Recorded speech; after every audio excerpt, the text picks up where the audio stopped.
What's going on, everyone? Welcome to the kitchen. You know, it's summertime. A lot of the hunting seasons have closed, and this is the time of year where I really like to get in the kitchen and get creative.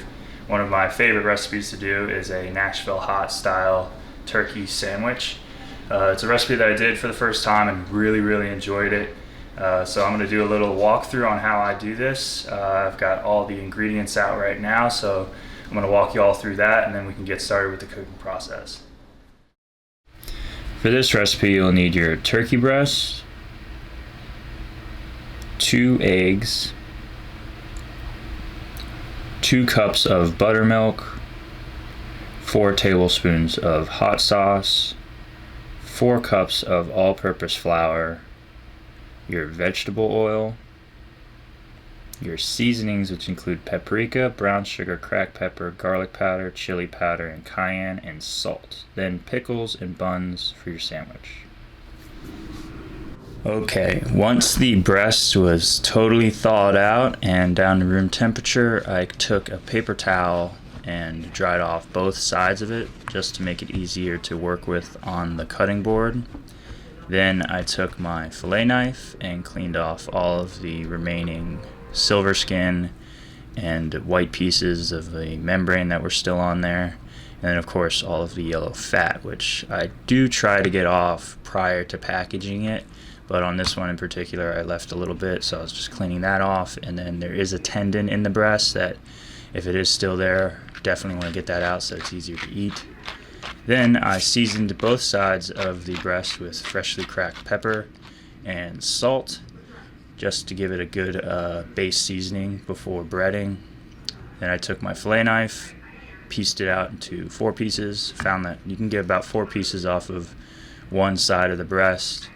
And when you're cutting your pieces, try to think that keep them a little bigger than the actual buns you're using, because they will shrink down a little when you cook them. Once I broke it out into the 4 pieces, I put it in a bowl and then placed it into my fridge for a few hours while I continued with the rest of the cooking process.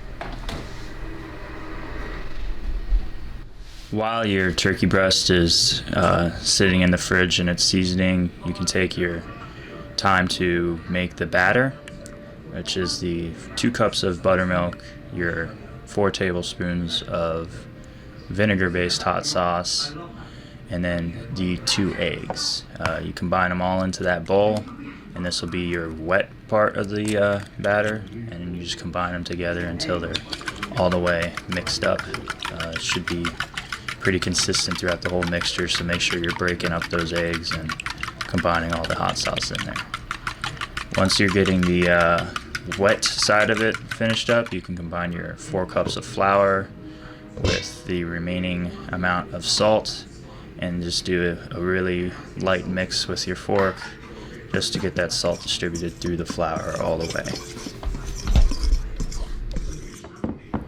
Once you've finished the dry and wet parts of your batter, you can go ahead and remove the pieces of the turkey breast from the fridge, and I like to dry them off with a paper towel one more time just to make sure that they're going to take on the breading as much as possible. You can also use this time to put your vegetable oil into your cast iron pan, or however you're frying it.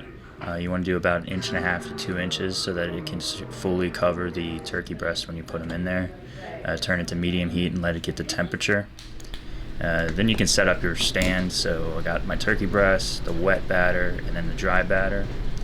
You do it in order so that you can almost do like a conveyor belt and make it easier on yourself.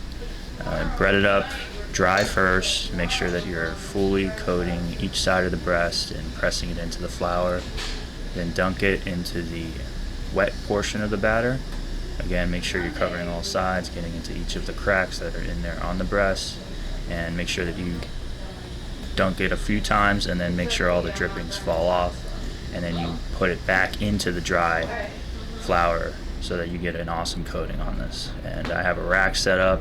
You really do want to set these breasts aside for a couple minutes after you've breaded them, just to ensure that that breading sticks to the breast. If you don't give it time for the breading to stick to the breast, it definitely won't stay on as well once the cooking process starts, and even after. You'll find that the breading will just want to separate from the meat, and it really doesn't give you the full effect of the Nashville hot or any kind of fried turkey. And then, so I think we'll do like a rafting thing, and then I think we'll do the waterfall and then For your oil, you want it to be between 300 and 350. If you don't have a thermometer, you can take a pinch of your flour and sprinkle some into the oil, and if it sizzles like that, you're good to go. Then you can just lay your breast into that hot oil. Be careful that you're laying it away and not towards you so that you're not splashing the oil, and just let that oil do its work.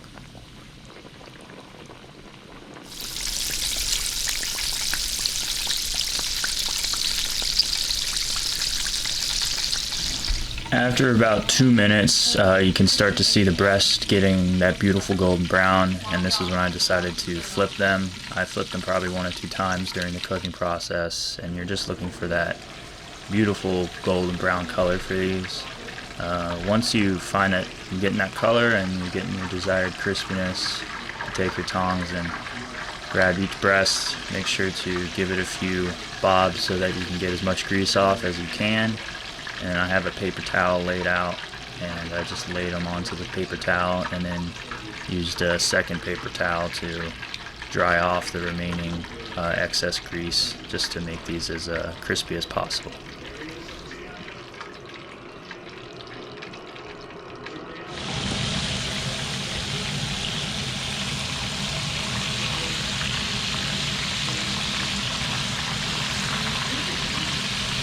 Once all 4 pieces were done, I set them aside, dried them off, and gave it about 1 or 2 minutes for them to cool off, and then also for the grease to cool off as well.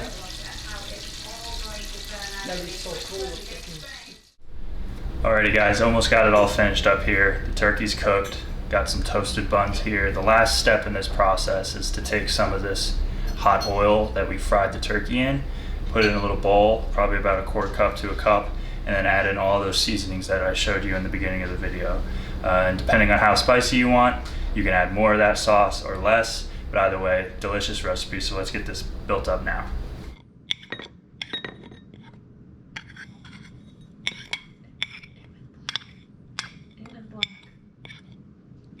I know. It goes to sleep.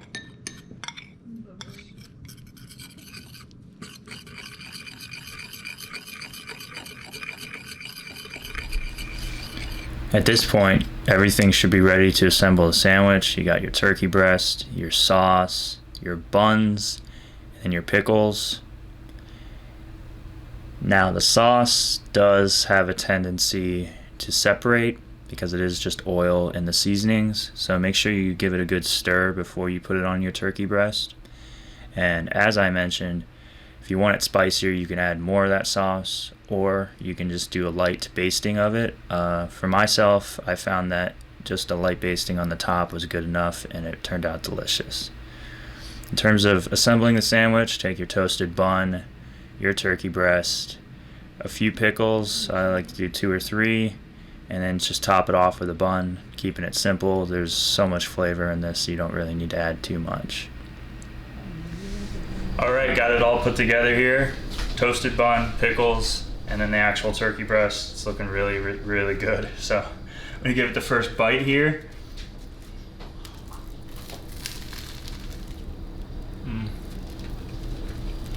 That is just so good.